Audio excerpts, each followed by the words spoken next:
Hi, I'm Rob from Kabbage. Kabbage provides cash to online merchants that sell over places like eBay and Amazon and other marketplaces. Why?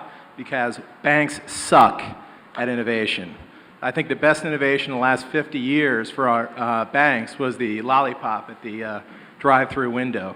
But lending to a small business that needs cash to grow, that's very hard for them to do. If you're a bricks and mortar retailer who's trying to grow your business, it's almost impossible to get a loan. If you're an online seller, it is impossible. Instead of innovating new products, banks just make bigger suckers. I'm going to tell you a little bit about an online seller by the name of Bill. Bill sells on eBay, has been selling since 2002, generates about $100,000 a year, needs cash to grow, to basically hire more employees, buy more inventory, to upgrade his systems, do things that businesses love to do, but he can't because his arch nemesis, Rich. Rich is a traditional lender. He doesn't see the traffic in Bill's store. He can't see the reviews, doesn't understand how the product's going in and out of the stores for folks like Rich. When he looks at Bill, all he sees is a credit score. But Bill's more than a credit score. And Rich really does wish that he could understand Bill's business. So what Kabbage does is we basically pull down data from a variety of online marketplaces to analyze risk. We do this to look at how much product is being sold, how long the seller's been out there, what kind of data, other kind of data that may help us quantify risk. We do this in order to understand Bill's business. And by doing this, we're able to make a good judgments about whether we're going to give Bill cash, and if so, how much. It's a difficult process, but we've made it very, very easy. So what happens is Bill comes to the site, and he basically puts in his seller ID. He is made a qualified offer. He fills out a short credit application, and then he is set up with an account. Time's up. Wow. Sorry about that. That's okay. So I haven't missed track of time. So 10 minutes of Q&A. All right, good. Let's do it. What happens next? So what Good one. So what happens is, what is typically about an 8-week process for a bank is an 8-minute process at Kabbage.com.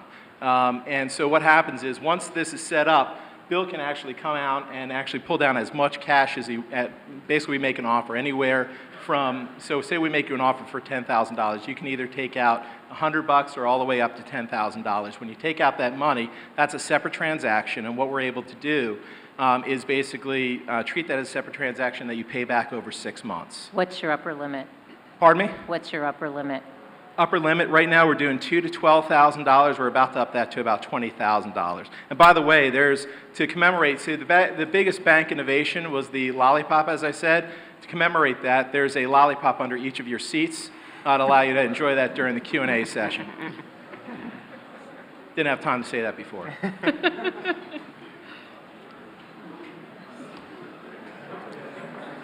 So now there's a huge amount of commotion in here. I'm using up all my time. You've stunned the judges into silence. So you've stunned the judges into silence. There's even a lollipop under your seat. Great. There you go. All right. Great. We're not above bribery. I'm glad it's not Kabbage. Can you talk a little bit about the sort of the risk management components Sure. of your business? Seems like that's a hard bit. Sure, if we can go back a couple of slides. Basically, we look at a lot of different data. So we're pulling down information about not just the credit score, but we're looking at transactions, what kind of transactions you're doing, how long you've been operating online, chargeback and reversal rates, and a variety of other criteria to make a decision. We try to say that Bill's not just a credit score, they're more than that. And over time, even though we pull a credit score right now, over time, we're going to move away from that and just be looking at that data. We're collecting a huge amount of data in the process.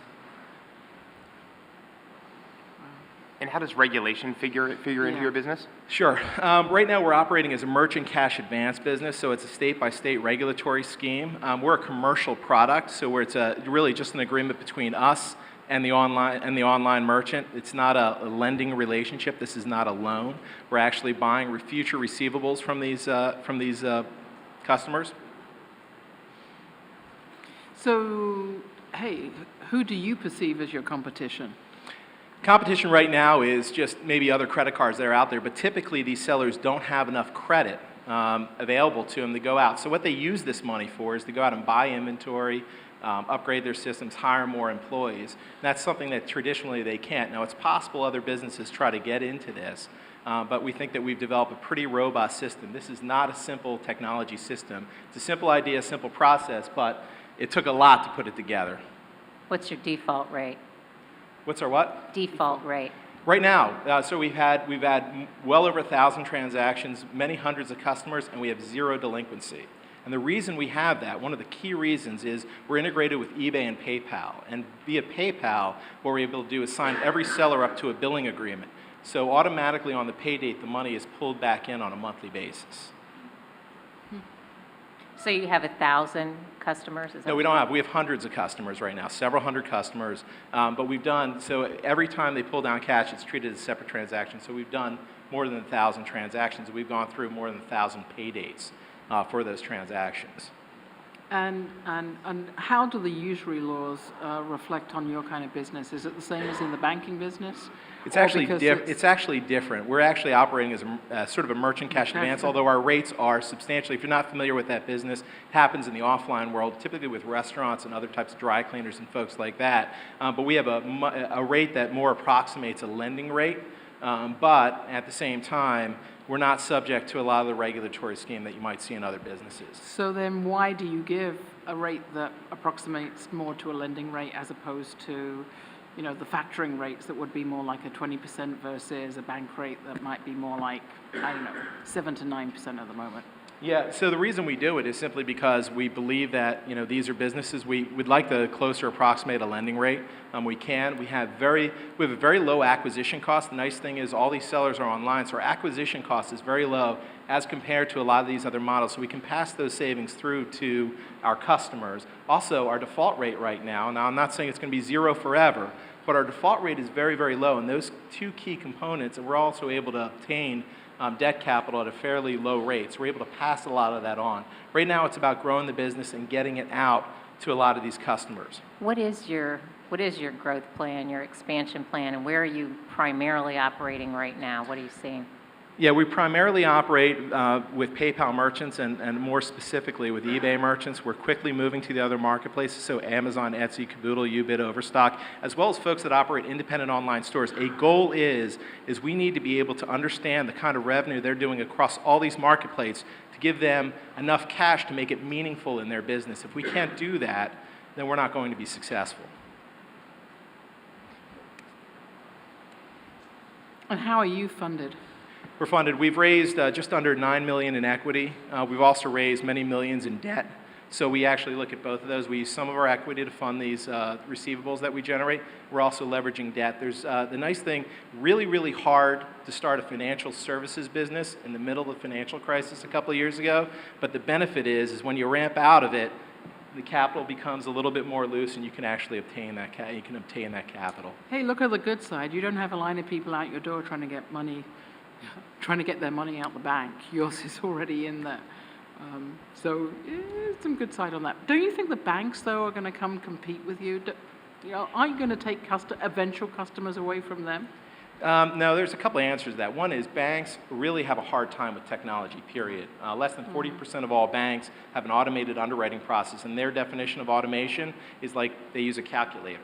So they're really not automated. The other thing is we're looking at partnering with a lot of banks to help roll this product out, because right now they're not serving these customers because the line sizes, the 2 to 12 and 2 to 25,000, are too low for most banks to be able to economically underwrite. So what we try to do is say, hey, we'll partner with you. You've got a lot of folks who are online sellers, and we'd very much like for you to offer capital to these online sellers. So we see that as a partnership opportunity. Tell us about your team.